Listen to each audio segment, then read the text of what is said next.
Pop the other hood, would you, Hammer? Hood latch. Yo. Okay, first thing you gotta look at the alternator mounted securely and belt. A couple things you can do with this. You can pull this off, but I wouldn't recommend it. This is just a cowling piece. Joe, you got your light? I would recommend not pulling it off since you don't have to. First thing he wants you to know is he wants to know where is the alternator. This here's your alternator right here. And he's going to physically want you to point to him. You can't just say, the alternator's over there. There's the alternator.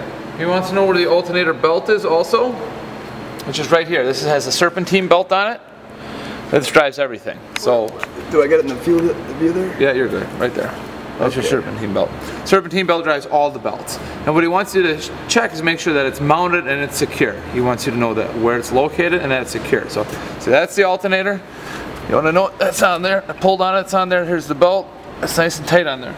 Okay. He wants to know where the water pump is. Make sure it's mounted and securely fastened. The water pump, this is your fan here. The water pump is actually right there. Way back in there. Okay. And you can't really make sure it's mounted securely because it's so far back in there. You point it out to him if you can, grab onto it, and that's where the belt, the serpentine belt, the same belt that runs the alternator, obviously also runs the water pump. Can you point at that one more time, Troy? Yeah. Sure. Thank you. This guy right there. Okay. Okay. Got it. Okay. The other thing he's going to want you to show him is the air compressor. Okay. The air compressor is on the other side.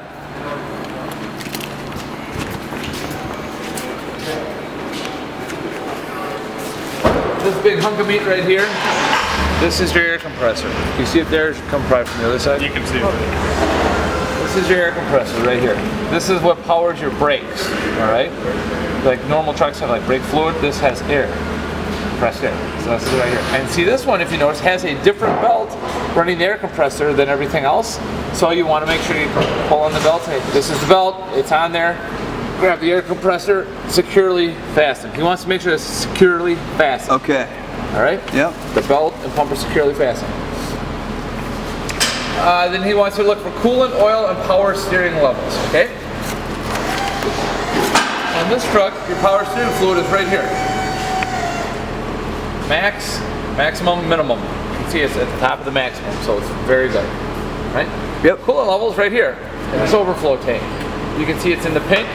Full cold, and this is add. You can see it's in the pink, so it's all the way up there, and this truck is cold. This level would probably be more like up to here if the truck was up to the operating temperature, which is like 200 degrees. Engine oil level, he's going to want to know where that is. Yellow is your engine oil. Pull this little dipstick out here, have a little rag with you, wipe it off, put it back in and check it. It's been sitting for a little bit so we can kind of tell that it's right there. It's a little darker, but he's going to want you to wipe it off, put it back in and pull it back out.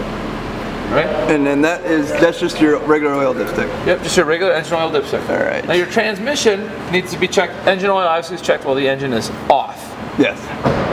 Transmission fluid dipstick is right there. The red needs one. to be while it's running at an idle. So your parking brake would be applied. Okay. All instructors are different. Some just want you to know that where the heck it is. Okay. Pull it out while it's running and then check it. If you look in the crosshatched area here,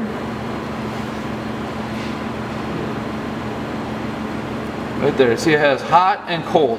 Depending on if your vehicle is hot or cold. If you drive it from here to the inspection, it's going to be hot. Okay. I'm checking the first thing in the morning, it's going to be cold. Okay.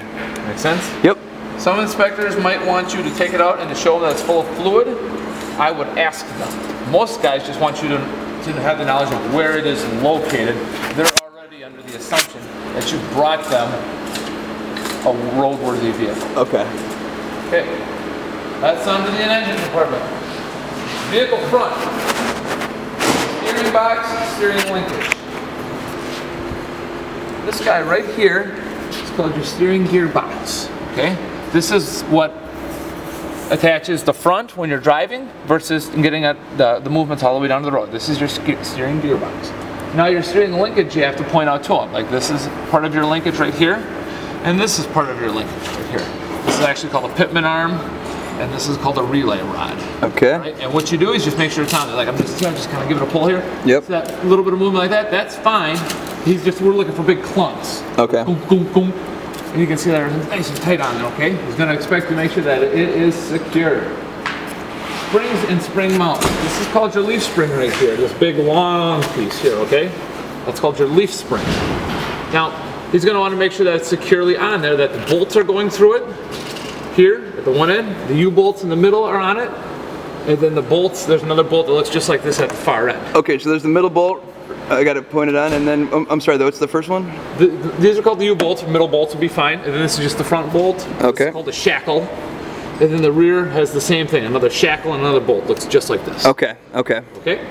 Then he's also going to know if you have like any shock absorbers or anything like that. Point this out to him. This is just called like this is like a shock absorber or a leaf absorber is all this is. Okay. You're going to want to know what that is. And this is the actual shock essentially here. Right here. He's going to expect you to point this out. That black? This black one. This is your shock. Okay. Shock absorber. They're both shock. This is a shock absorber, and technically speaking, I think this is called like a leaf shock or something like this. Okay. Like that. Just point. He needs you to point this one out and to impress him. Point that out too. Shock absorber, shock. Shock absorber, shock. Yep. And then he's going to want to make sure that you know that what you're looking for is there's a bolt that holds in the bottom, and that what he's looking for is there's just not a bunch of crap hanging off it. That's not in disrepair. It's not leaking fluid. I want to make sure. We want to make sure it's not leaking fluid. Okay. Brake hose and line. He's going to expect you to know that this is your brake hose here. See, this is where your air travels through your brake chamber to activate the brakes. Brake hose. Point this out to him. Okay. Brake drum or rotor. We have drums on this one. This is your brake drum right here. It's a little tough to see, but inside here, this is what your brake pads attach to. Right here, this is what your brake pads run into. This is called your brake drum. Okay. Okay. A couple other things on here that you got to know. This is called your brake chamber. This part up here. This is your brake chamber. This here is called your slack adjuster. Where's the brake chamber one more time, please? Right there. This is your brake chamber. All right. This is your slack adjuster. All right. How this operates is air, when you hit the brakes, air travels through here and pushes on it, and it pushes this rod and it pushes it out, which in turn hits your slack adjuster, which in turn there's a piece called here, it's called an S-cam, and it pivots that S-cam to hit your brake shoes, which then expand and hit your drum. Okay. So brake drum and brake shoes are inside the brake drum. The S-cam pushes against the brake? The S-cam brake pushes against your brake shoes, and the brake shoes hit the brake drum, and that's what slows it down. Okay. That's the friction point. But you're going to need to know brake chamber, slack adjuster, yep. S-cam in here. Where's the S-cam one more time? This is it. It's inside this part here. Okay. That is S-cam is in here. All right. Is attached to your brake shoes to brake rotor. Okay. All right. Okay. Shoes right here. Yep. Rotor. Drum.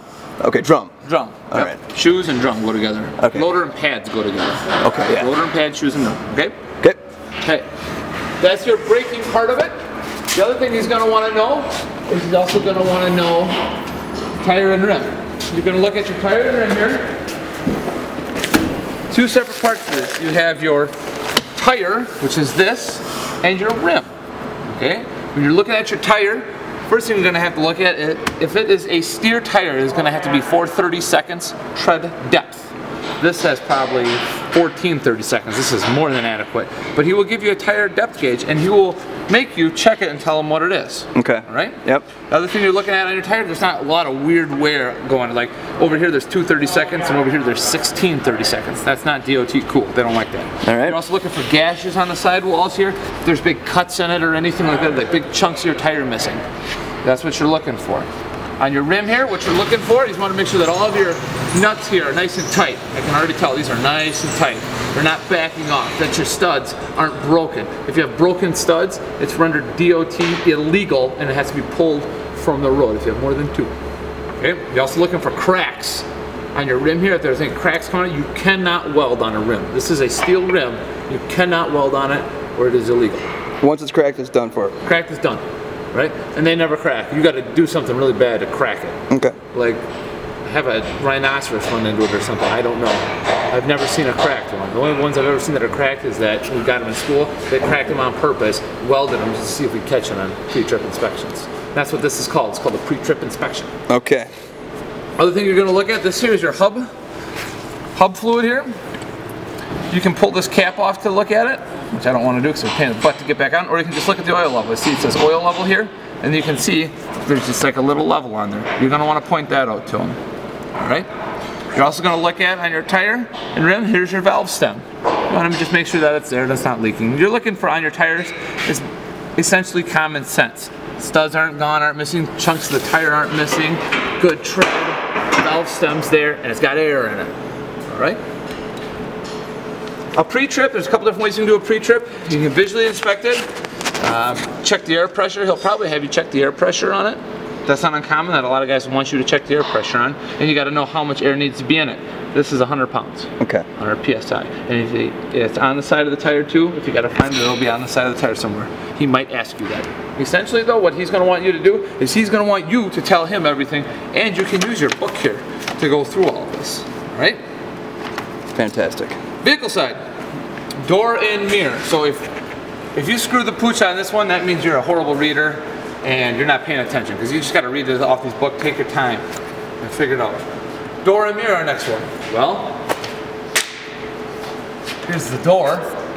Excitement. What you're looking for on the door, make sure it's there, number one. Two, when you go to open it, it opens and it doesn't fall on the ground.